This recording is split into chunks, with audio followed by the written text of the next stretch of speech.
সামনে বিধানসভা নির্বাচন, বালুরঘাট বিধানসভা দলকে পাখির চোখ করে ঘুঁটি সাজাতে শুরু করেছে তৃণমূল কংগ্রেস। সেই লক্ষ্যে বিশেষ দায়িত্ব দিয়ে বালুরঘাটে পাঠানো হয়েছে তৃণমূলের প্রাক্তন সাংসদ ও নাট্যকর্মী অর্পিতা ঘোষকে। এলাকার প্রতিটি অলিগলি তার চেনা হলেও সংগঠনকে আরও মজবুত করতে বালুরঘাটে পৌঁছানোর পর থেকেই লাগাতার বৈঠকে ব্যস্ত তিনি। বুথ, ওয়ার্ড, ব্লক ও অঞ্চল কমিটি ধরে ধরে সংগঠন ঝালিয়ে নেওয়ার পাশাপাশি শুক্রবার বালুরঘাট পৌরসভার সুবর্ণতট সভাগৃহে তৃণমূলের লিগ্যাল সেলের সদস্যদের সঙ্গে বৈঠক করেন অর্পিতা ঘোষ। ওই বৈঠকে উপস্থিত ছিলেন তৃণমূল লিগ্যাল সেলের জেলা সভাপতি ঋতব্রত চক্রবর্তী সহ জেলার একাধিক তৃণমূলপন্থী আইনজীবী। বৈঠক শেষে সাংবাদিকদের মুখোমুখি হয়ে অর্পিতা ঘোষ জানান, এসআইআর সংক্রান্ত বিষয়ই ছিল আলোচনার মূল কেন্দ্রবিন্দু।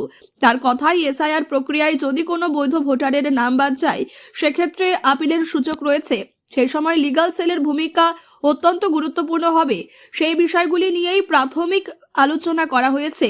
পাশাপাশি তিনি জানান, শিক্ষিত ও সংস্কৃতি মনস্ক শহর বালুরঘাটে নির্বাচনী লড়াইয়ে আইনজীবীদের সহযোগিতা সংগঠনের পক্ষে বিশেষ প্রয়োজন। সেই কারণেই লিগ্যাল সেলের সঙ্গে এই বৈঠক বলে জানান তিনি। নির্বাচনের আগে সংগঠন ও আইনি প্রস্তুতি দুদিক সামলেই বালুরঘাটে তৃণমূলের রণকৌশল স্পষ্ট হতে শুরু করেছে।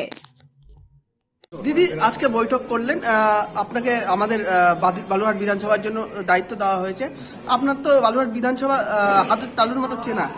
আজকে বৈঠকের পাশাপাশি বিভিন্ন বৈঠকে আপনি কি দেখতে পাচ্ছেন, কর্মীদের মনোভাব কেমন? খুবই ভালো। আমি প্রথমত বলি, আজকে লিগ্যাল সেল আমরা মূলত যেটা কথা বললাম সেটা হচ্ছে এসআইআর এর নাম, ভ্যালিড ভোটার্সদের নাম কাটা গেলে আমাদের অ্যাপিল করার একটা সুযোগ থাকবে ডেফিনেটলি। তো সেইখানে আমাদের লিগ্যাল সেলকে খুব বেশি প্রয়োজন হবে।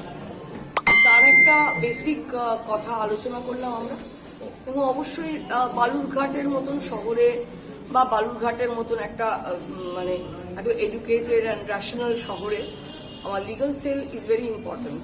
তো সেখানে ওদের সাহায্য ছাড়া কিন্তু একটু মুশকিল। তাই ওদের সঙ্গে একটু আলোচনা করলাম যে কিভাবে আমরা এই কাজগুলো করতে পারি। এসআইআর এর যে সমস্যাটা এখন মেজর দেখা যাচ্ছে, ওদের যে সফটওয়্যার প্রবলেমসের জন্য যে প্রবলেমগুলো হচ্ছে, সেগুলো আগামী দিনে আমরা কিভাবে পলিটিক্যালি যা ডিল করা হচ্ছে সেটা তো ঠিক আছে, কিন্তু লিগালি কিভাবে আমরা যেতে পারি সেটা নিয়ে আমরা একটা আলোচনা নিজেদের মধ্যে করলাম।